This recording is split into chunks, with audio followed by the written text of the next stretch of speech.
আজকের ছোট গল্প বড় গলা।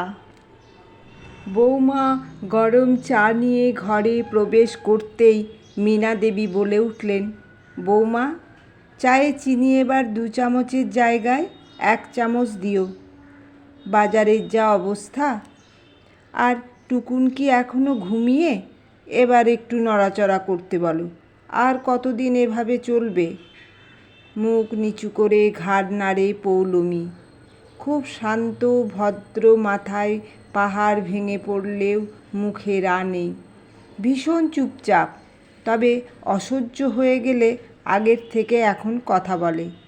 বিয়ের পর তো প্রথম মুখ দিয়ে কোনো কথাই বেরোতো না।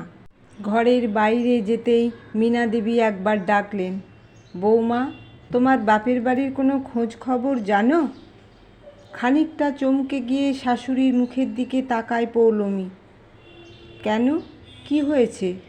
পেপারে দিয়েছে ওখানে মেট্রো রেলের কাজ চলছে। ওখানে তো খুব ঝামেলা হচ্ছে। বাড়ি ভেঙে পড়ছে, রাস্তা বসে যাচ্ছে, যত সব কেলেঙ্কারি। তা তোমাদের তো ওখানে বাড়ি, তাই বলছিলাম, একবার খোঁজ নিলে হয় না? আমি ফোন করেছিলাম মা, ওনারা বললেন যে ঠিক আছেন, বিশেষ একটা অসুবিধা হচ্ছে না। মীনা দেবীর মনে হলো যেন ঘাম দিয়ে জ্বর ছাড়ল।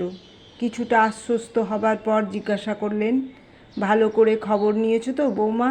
ওনাদের কোনো কিছুর অসুবিধা হচ্ছে না তো? নিয়েছি মা, আজ সকালেই মা ফোন করেছিল।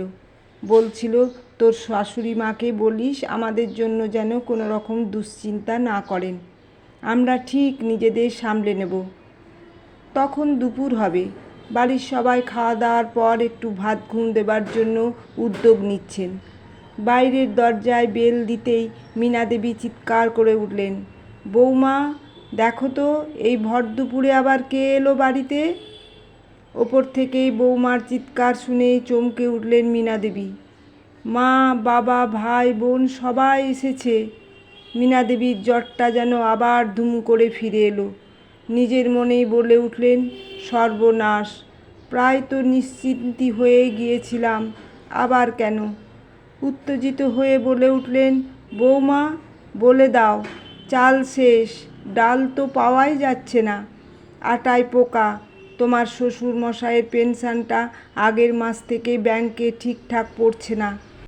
4 আর 4-এ 8টা পেট, এখন চলবে কেমন করে? প্রায় মিনিট 5 পরে বৌমা ঘরে ঢুকতেই মীনা দেবী বৌমার চোখে মুখে প্রসন্নতার ছাপ দেখে জিজ্ঞেস করল, কি বৌমা, বলে দিয়েছো? ওনারে কি বললেন? চলে গেলেন নাকি? বৌমার মুচকি হাসিতে উত্তর এলো, হ্যাঁ মা, বলে দিয়েছি। মীনা দেবী অবাক হয়ে জিজ্ঞেস করলেন, ওনারা কি বললেন? বৌমা উত্তর দিল, ওনারা বললেন, মীনাটা ছোটোবেলা থেকে একটু কুচুটে ছিল, কিন্তু এখন এত শয়তান আর ছোটলোক হয়ে গেছে তা তো জানতাম না। ভাগ্যিস এসেছিলাম। ছি! মীনা দেবী অবাক হয়ে জিজ্ঞাসা করলেন, সে কি বৌমা, ওনারা আমার নাম ধরে ডাকলেন, এত কথা বললেন? বৌমা হেসে উত্তর দিল, আসলে নিজের পেটের সন্তান তো, তাই বোধহয় ঠিকঠাক উপলব্ধি করতে পেরেছেন। তবে মিষ্টির প্যাকেটটা দিয়ে আরও বলে গেছেন, আমরা থাকতে নয়, নেমন্তন্ন করতে এসেছিলাম। সামনের সপ্তাহে বাড়িতে পুজো আছে, আর ওকে বলে দিও শেষ বয়সে একটু ভদ্র সভ্য হতে। নিজেদের বাবা মাকে যে এভাবে বলে, সে অন্য লোকের সাথে কিভাবে মেলামেশা করে।